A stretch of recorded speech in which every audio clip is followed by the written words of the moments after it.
Y bueno, pues amigas, amigos, continuamos aquí en Buenos Días Juárez en esta preciosa mañana con la licenciada Elizabeth Sapien, que nos trae un tema interesantísimo. Ya lo desmenuzamos, ya. No, es que es un tema que está interesante. Se me hace que ya sabemos qué es lo que vamos a mencionar, pero como dices, una hermosa mañana, ya más fresca las mañanas. Sí, muy sabrosa la mañana. Fíjate, traigo el tema muy importante que tiene que ver precisamente con una de mis áreas importantes en el aspecto profesional, que es la psicología forense, que es la inimputabilidad. ¿Qué crees que sea esto de la inimputabilidad en la cuestión de los delitos, en la cuestión de las conductas antijurídicas? ¿Tienes alguna idea más o menos? Inimputabilidad. Sí. No sé, Elizabeth. Dios mío. Bueno, sí sé, pero te lo voy a dejar. Esto tiene que ver con una excepción, digamos, de que la persona al momento de cometer un delito no tenía la capacidad de entender o la capacidad volitiva, o sea, la voluntad. ¿Sí? Hay muchísimos casos en este punto. Por ejemplo, una persona que le da un infarto y va manejando y resulta que se comete un homicidio, ¿no? De alguna manera imprudencial. Entonces, hay varias causas, desde las fisiológicas como también las cuestiones psicológicas o psiquiátricas, ¿verdad? Una de ellas es, por ejemplo, que alguien tenga un déficit de una capacidad intelectual, es decir, que sea una persona con un déficit cognitivo, antes denominado retraso mental, ahora no se le llama así, se le llama déficit cognitivo. También que tenga algún brote psicótico. ¿Qué es esto del brote psicótico? Que en ese momento, por una situación previa, por una cuestión de un trastorno mental como la esquizofrenia, la persona no tenga el concepto entre lo que es real y lo que no es real.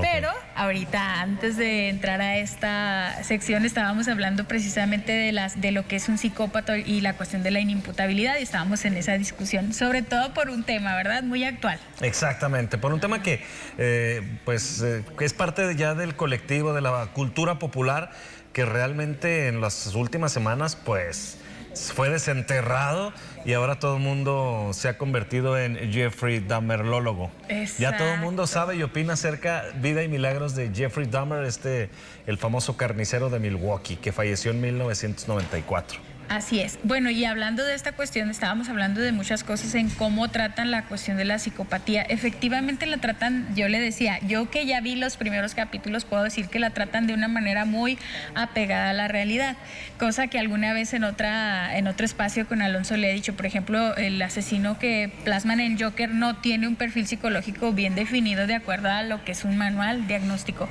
pero así como retratan en esta serie, efectivamente se ve toda esta cuestión de la psicopatía, pero sí tienen esta capacidad de entender el hecho. Lo que no tiene un psicópata dentro de su perfil es esa empatía, ese dolor que sienta por los actos que ha cometido. Entonces, aquí creo que sí hay una excepción en cuanto a esta capacidad de entender. Incluso hay una voluntad. Por supuesto que hay muchísimos actos, sobre todo de los asesinos organizados, donde dicen, voy a hacer este paso y el siguiente para cometer este acto. Entonces ahí se rompe un poquito esta cuestión de la inimputabilidad.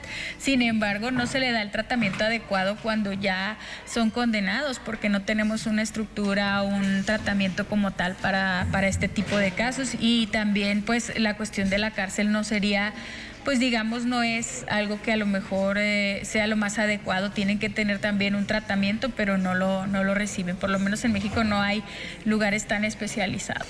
Oye, Elizabeth, algo que llamaba mucho la atención de Jeffrey Dahmer en entrevistas reales, donde él sale hablando sobre todas las atrocidades que cometió: crimen, necrofilia. Es decir, tenía relaciones sexuales con los cadáveres, después los descuartizaba y los devoraba. Y él decía con toda la sobriedad del mundo que eso estaba mal, que él debería ser condenado a muerte. Él mismo decía, yo no puedo controlar mis impulsos, algo sucede conmigo, pido perdón a las víctimas por todo ese tipo de situaciones que hice. Entonces, esto me hace pensar un poco que ese razonamiento venía desde una especie de, digamos, la cuestión social la tenía bien definida. Él sabía que lo que hacía era mal, pero emocionalmente no. Pero emocionalmente no podía controlar sus impulsos. Entonces, realmente el juicio de Jeffrey Dahmer va en dos vertientes. Siempre se declaró confeso, o sea, no había como la duda si él había cometido o no los crímenes.